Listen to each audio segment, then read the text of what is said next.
Dito tayo sa shop. Mag-alas-2 na ng madaling araw. Mag-oopisina tayo. Ganyan kahirap ang buhay, no?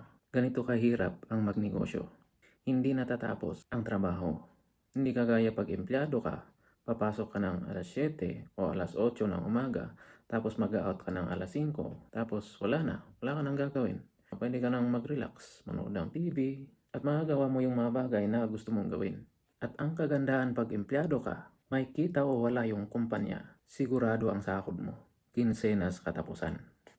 Pag dito sa negosyo, alas 2 ng madaling araw, dito pa rin tayo, nag-opisina. Tapos, pag matumal ang benta, wala. Ang kumikita lang yung empleyado na sumasahod. Tayo, wala tayong kita. Kaya yun ang pag-isipan nyo. Kung gusto nyo ang buhay na ganito, na halos wala ka ng tulog, halos wala ka ng pahinga, then magnegosyo ka.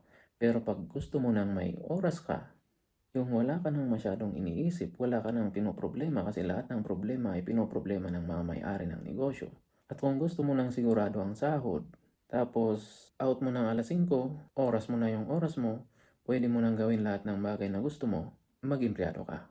Ang kaibahan nga lang, sigurado ang sahod mo, pero limited nga lang. Kahit gaano mo pagalingan, ganun pa rin ang sahod mo.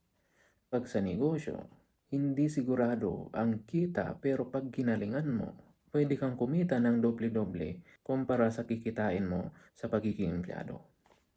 At wala akong sinasabi na mas magandang mag-empleyado kaysa magnegosyo o mas magandang magnegosyo kaysa mag-empleyado. Kasi nasa tao naman yan eh.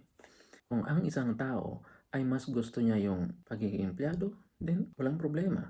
Pag ang isang tao naman ay mas trip niya yung mga ganito na halos wala na silang tulog sa kakatrabaho na kagaya ko.